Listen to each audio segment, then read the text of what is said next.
కృపాంజలి కార్యక్రమానికి ప్రేమతో మేము ఆహ్వానిస్తున్నాం. ఈ కార్యక్రమం యోసేపు గారి జీవితాన్ని మన కన్నుల ముందుకు తీసుకుని వచ్చే ప్రయత్నం.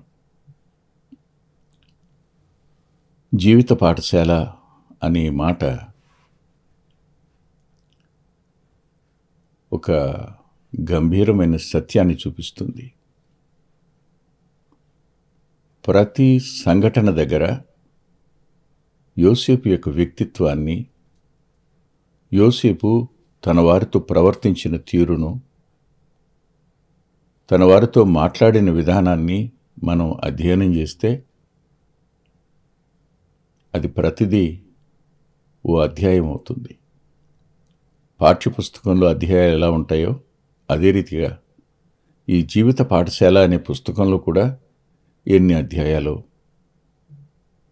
సరిగ్గా ఇప్పుడు తన అన్నలను, తన సహోదరుల 5 తీసుకుని ఫరో దగ్గరికి వెళ్ళాడు. వారు మాట్లాడి ఫరోకు వారు వందనాలు చెప్పాక ఫరో వాళ్లకు మంచి స్థానాన్ని యోగ్యులైన వారికి ఇమ్మని యోసేపుకి ఇచ్చాడు. నీ ముందు ఈ దేశం ఉందని చెప్పాడు. ఆ మీదట యోసేపు తన తండ్రిని తీసుకుని 47వ అధ్యాయం 7వ వచనం, మరియు యోసేపు తన తండ్రి అని యాకోబును లోపలికి తీసుకుని వచ్చి ఫరో సమక్షమందు అతన్ని నుంచగా యాకోబు ఫరోను దీవించెను. ప్రార్థన చేసుకుందాం. ప్రేమ కలిగిన మా ప్రియ తండ్రి, కృపగలిగిన మా దేవ, లేఖనం మీది మాట్లాడేవాడు నీ పాదపరిచారకుడు. అతన్ని మరుగుపరచండి మీ సిలువ చాటున. కేవలం మీరు మాత్రమే, మీ లేఖనం మాత్రమే కనిపించడానికి, వినిపించడానికి సాయపడమని మాట్లాడుతున్న నీ దాసుని అంతరంగానికి అవసరమైన సమస్తాన్ని దయచేయమని, వింటున్న మా ప్రియుల యొక్క హృదయాలు ఆత్మ సంబంధమైన పాఠాలు నేర్చుకునే భాగ్యం ఇమ్మని యేసుక్రీస్తు ప్రభువారి పేరట ప్రార్థిస్తున్నాం తండ్రి, ఆమేన్. ఓసారి జాన్ కెన్నడీ గారు గుడివాడ బైబిల్ స్టడీస్ కోసం వచ్చినప్పుడు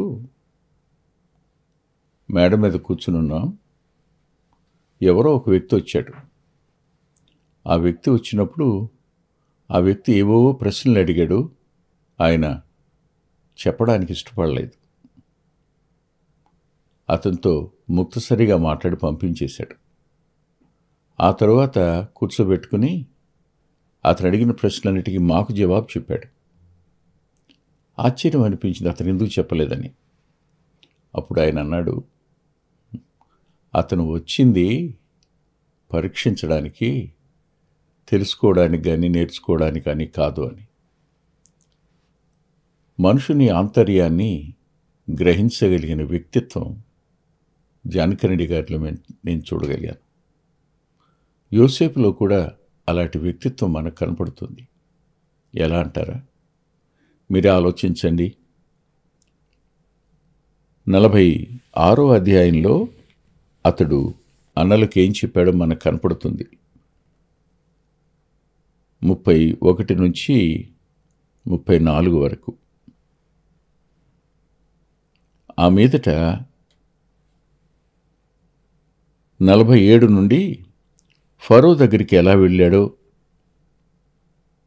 చెప్పబడింది.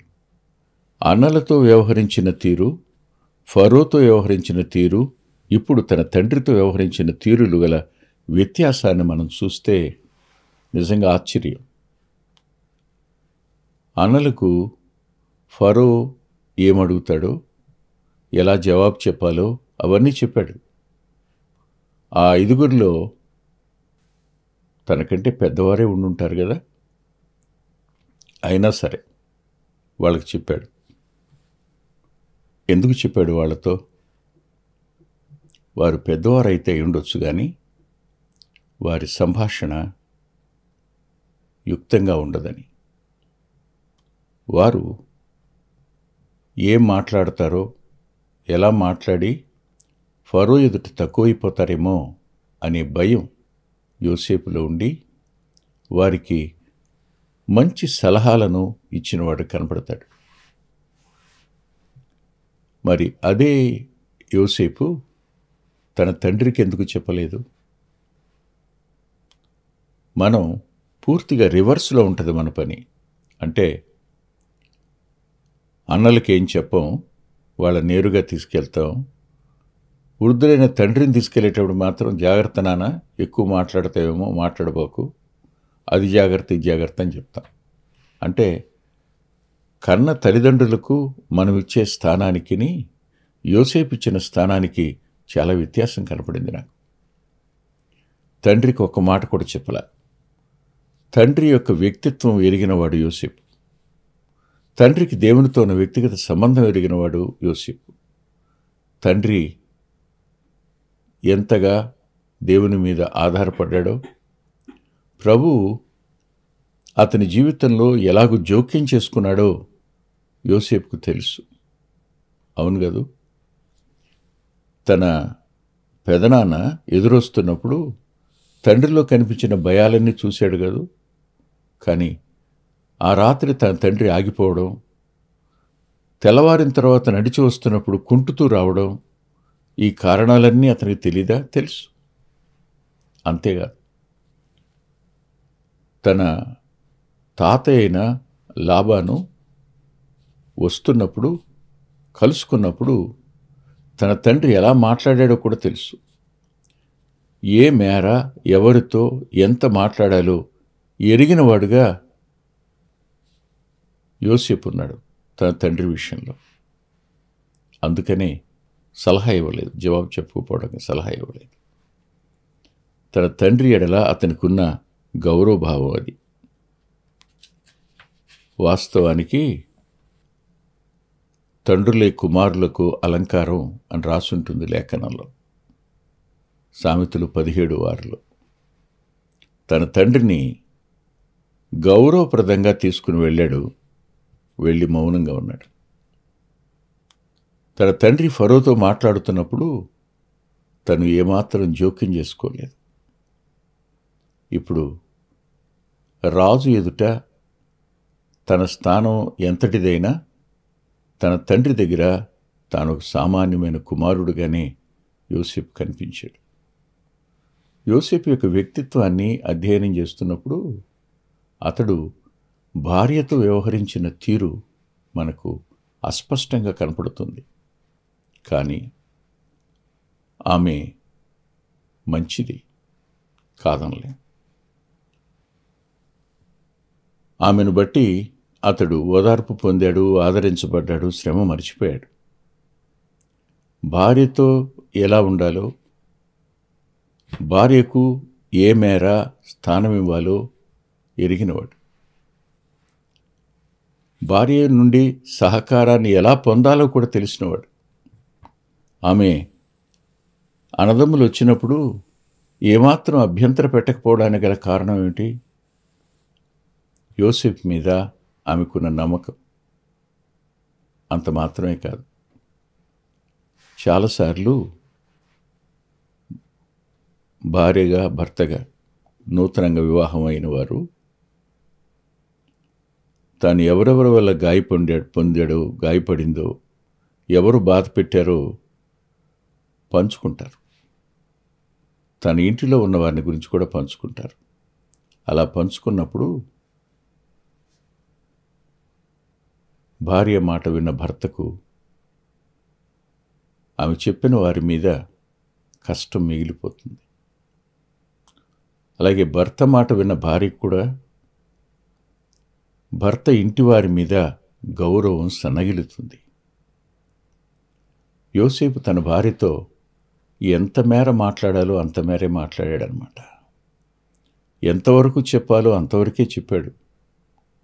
బహుశా ఆమె నుండి ఆదరణ, శ్రమ తీరిన సంగతి ఇవన్నీ ఒక ఎత్తు అయితే, అటు తరువాత ఆమె సహకరించిన తీరు కూడా గొప్పది.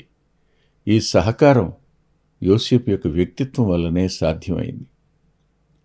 భార్యను మనం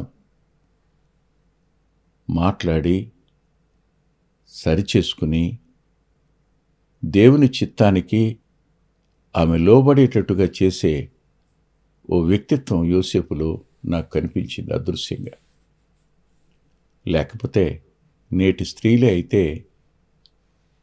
రూబేను మొదలుకొని ఆఖరి వాని వరకు అస్సలు ఇంటికి రానిచ్చేవారా? రూబేనుతో బహుశా మంచిగా మాట్లాడొచ్చేమో, కానీ యోధాతో, మిగిలిన వారితో, షిమియోను వరకు ఎలా వ్యవహరించి ఉండేది కదూ. ఆమె అలాంటి వేటిలో జోక్యం చేసుకోలేదు. ఆమె ఎంతవరకు ఉండాలో అంతవరకే ఉన్నది. అంటే యోసేపు కుటుంబ జీవితం ఓ మాదిరికరమైన కుటుంబ జీవితం. చాలాసార్లు కొన్ని కుటుంబాలను జ్ఞాపకం చేసుకున్నప్పుడు దుఃఖం అనిపిస్తుంటుంది. అంత మంచి పేరున్న దావీదు కుటుంబం దుఃఖసహితం కాదు. అవును. మరి యాకోబు కుటుంబ జీవితం దుఃఖసహితమే. కానీ యోసేపు కుటుంబ జీవితం, అందుకనే కుటుంబాన్ని ఒక మాదిరిగల కుటుంబంగా చేయగలిగిన సమర్థుడు యోసేపు.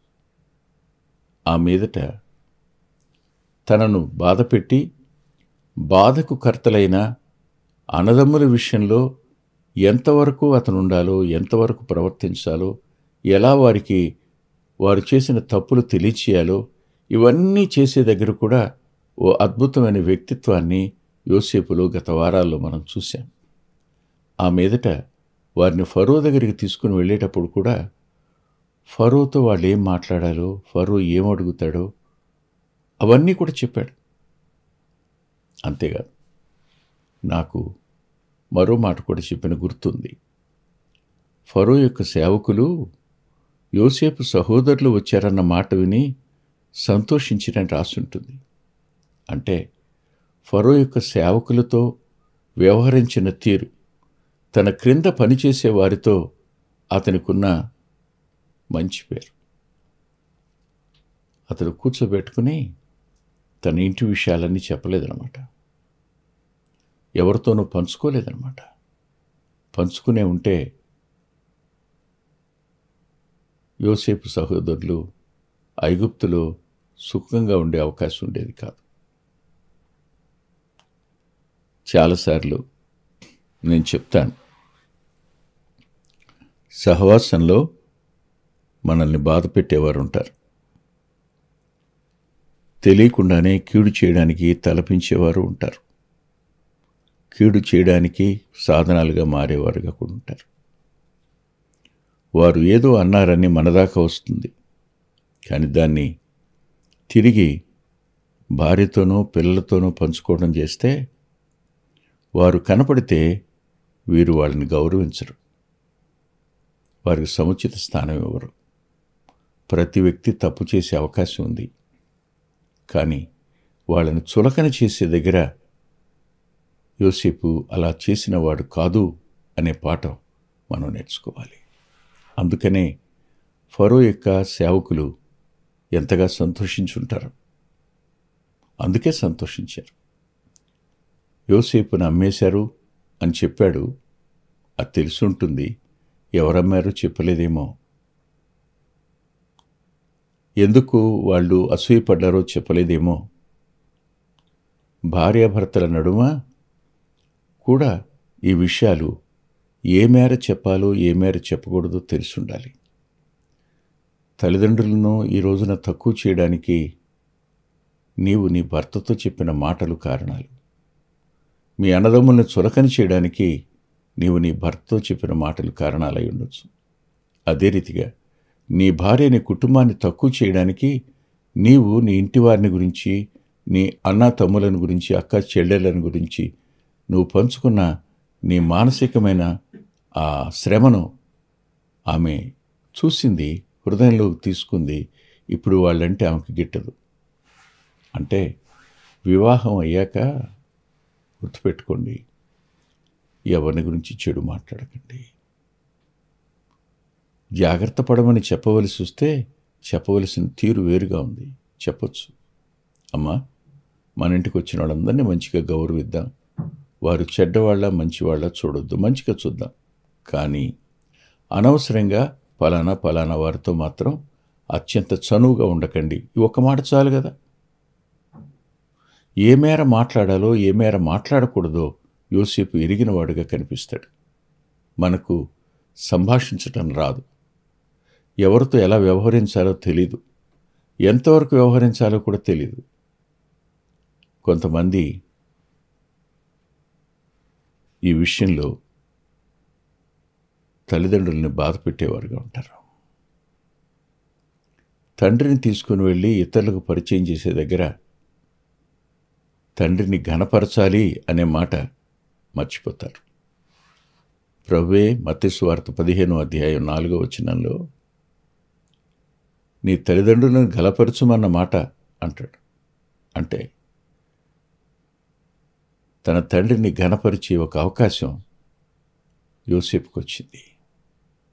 ఆ అవకాశాన్ని అద్భుతంగా సద్వినియోగం చేసుకున్నవాడు యోసేపు. వాస్తవం, తండ్రి విలువ పిల్లలకు అర్థమైతే ఆ తండ్రిని ఎన్నడూ చులకన చేయరు, తక్కువ చేసి మాట్లాడలేరు. నన్ను నువ్వు వెళ్ళమన్నావు కాబట్టే కదా నాకు ఈ కష్టం వచ్చింది అని అనుకోలే. నాన్న వెళ్ళమనకపోతే నేను ఈ రోజున ఈ ప్రధానమంత్రి స్థానంలో ఉండను. దేవుని చిత్తం నెరవేర్చడానికి మొదటి సాధనం మా నాన్నే కదా. అటు తరువాత బాధకు కర్తలైన నా అన్నలు అమ్మకపోతే నేను ఈ స్థాయికి వచ్చేవాడిని కాను కదా. మనుషులు చేసిన విమర్శలు, మనుషులు పెట్టుకున్న క్రోధం, మనుషులు తీర్చుకున్న పగ, ఇవన్నీ దేవుని సంకల్పం మన జీవితంలో నెరవేర్చబడడానికి వారు సాధనాలుగా ఉన్నారంతే. వారి మీద కష్టం పెట్టుకోవడం అనేది యోసేపులో కనిపించలే. అదే కనిపించి ఉంటే మీరు నన్ను అమ్మివేసినందుకు బాధపడవద్దు, మీరు కాదు దేవుడే నన్ను ఇక్కడికి పంపాడు అని అంటాడా? నేడున్నట్టుగా అన్నీ సమకూడి మంచి కొరకే జరిగాయి, అవును కదూ. యోసేపుకు దేవుని యందున్న విశ్వాసం, దేవునితో ఉన్న వ్యక్తిగత సంబంధం అతని వ్యక్తిత్వాన్ని మన కళ్ళ ముందుకు ఎంతో ఉన్నతమైనదిగా చూపించింది. ఆలోచించండి ఒకసారి. తన తండ్రికి ఒక్క మాట చెప్పకుండా ఫరో ముందుకు తీసుకుని వచ్చాడు. ఫరో దగ్గరికి వచ్చి నిలబడిన తండ్రి ఏం చేశాడో చూడండి.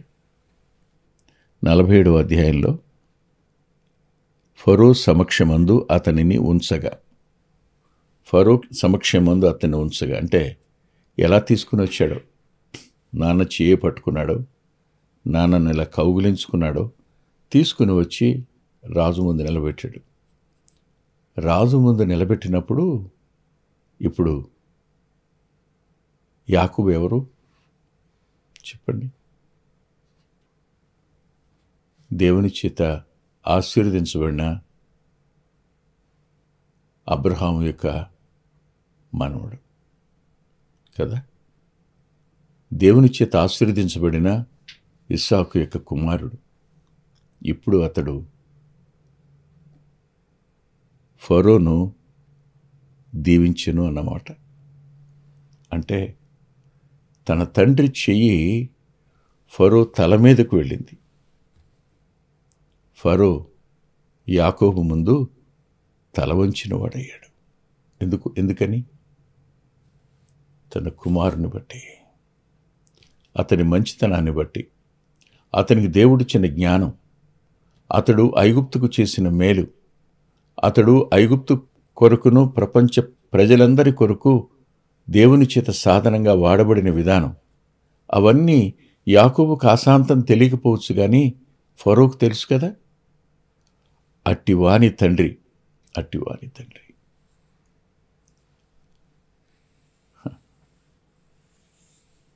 కుమారులను బట్టి తండ్రులకు గొప్ప గౌరవం దక్కుతుంది, గొప్ప సంతోషం మిగులుతుంది. మీరు యోసేపును బట్టి యాకోబునకు దక్కిన స్థానం రాజును దీవించే స్థానం. ఇది చిన్న సంగతి అని మీరు అనుకోకండి. రాజు చిన్నవాడైనా ప్రజలను దీవిస్తాడు, చూస్తాం మనం చరిత్రలో. కానీ ఇక్కడ వయస్సులో పెద్దవాడు, దేశానికి క్షేమం కలుగు చేసిన వాని తండ్రి, ఆ స్థానంలో యాకోబు నిలబడ్డాడు. యాకోబు ఫరోను దీవించాడు. యాకోబు పేరేమిటి? ఇశ్రాయేలు కాదు.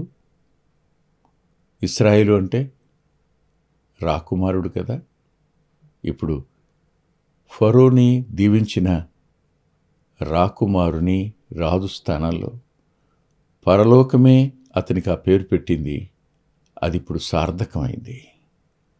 తల మీద చేతులుంచి దీవించాడు. దీవించినప్పుడు ఫరో ఒక ప్రశ్న అడిగాడు. అడిగిన ప్రశ్న ఏమిటి చూడండి. భలే మాట.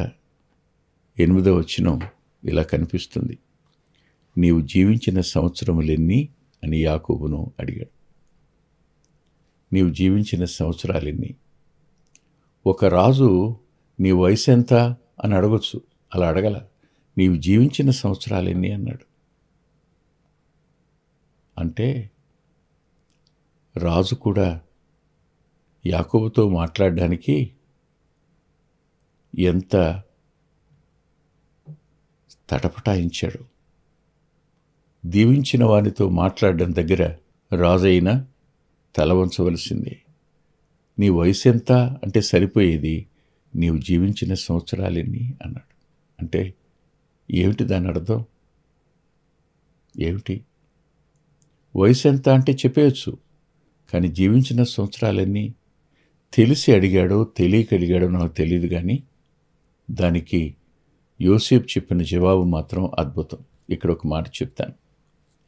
ఒక వ్యక్తి యొక్క జీవితాన్ని 2 భాగాలు చేస్తే, ప్రభువుని నమ్ముకోక ముందు ఉన్న జీవితం జీవించిన సంవత్సరాలు కాదవి, అవి మరణించిన సంవత్సరాలే, మరణంలో ఉన్న సంవత్సరాలు. మన కొరకు ప్రాణం పెట్టి పునరుద్ధానుడైన ప్రభువునందు విశ్వాసముంచిన జీవితం ఆ సంవత్సరాలు జీవించిన సంవత్సరాలుగా ఉంటాయి. ఇప్పుడు మీరు అపరాధాల చేత పాపాల చేత చచ్చిన వారుగానే ఉన్నారా? తిరిగి జన్మించి క్రీస్తు యేసునందు నూతన జీవితాన్ని జీవిస్తున్న వారుగా ఉన్నారో మీరే ఆలోచించండి. మీ వ్యక్తిత్వాన్ని తన రూపంలోకి తేగలిగిన ప్రభువుకి మీరు ఆశాంతం అప్పగించుకోమని మనవి చేస్తున్నాను. తల్లవంచండి. ప్రేమగల మా ప్రియ తండ్రి, పరిశుద్ధుడు అయిన గొప్ప దేవా,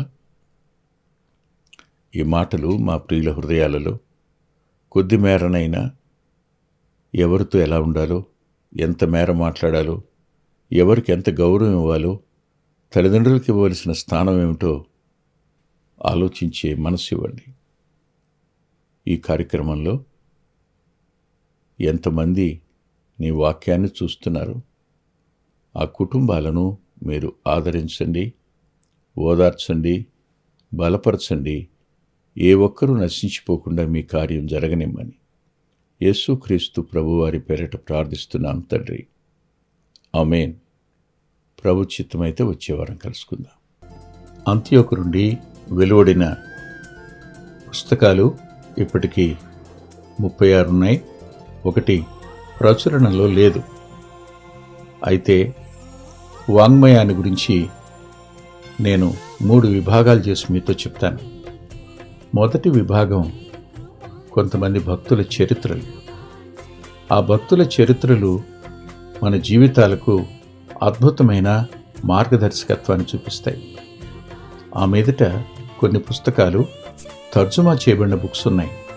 అవి కూడా ప్యూరిటన్ రైటర్స్ రాసినటువంటి పుస్తకాలు. అవి ఆత్మీయ ప్రత్యక్షతనిచ్చే పుస్తకాలు.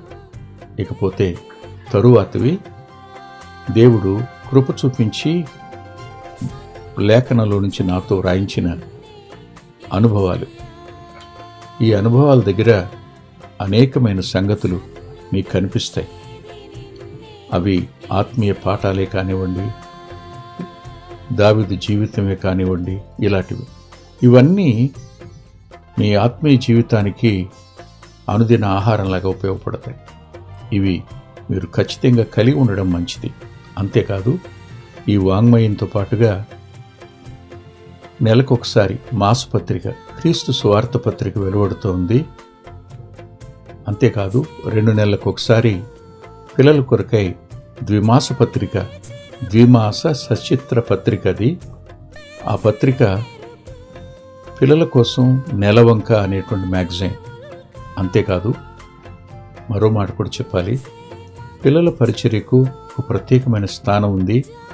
రాబోయే తరాలకు నారుమడి కదా, అందుకొరకై మొత్తం 12 DVDలు పాటలున్నాయి. అవి యూట్యూబ్లో కనపడతాయి. మొత్తం 120 చిన్నపిల్లల పాటలున్నాయి. అంత మాత్రమే కాదు, ఎలీషా పాఠశాల తెలుగు VBS అనేటువంటి మకుటంలో 3 సంవత్సరాలకు అవసరమైన 18 టెక్స్ట్ బుక్లు, 18 వర్క్ బుక్లు కూడా ఉన్నాయి. వీటిని మీరు మీ సహవాసాలు తీసుకుని మేలు పొందాలని హృదయపూర్వకంగా కోరుతున్నాను. మా చిరునామా కృపాంజలి, బ్రదర్ పిల్లా వెంకటరత్నం, రామచంద్రపురం రోడ్, గుడివాడ, కృష్ణా జిల్లా, Andhra Pradesh. Our address: Krupanjali, brother Pilla Venkataratnam, Ramachandrapuram road, Gudivada, Krishna district, Andhra Pradesh. Phone number 9490504299 9490504299.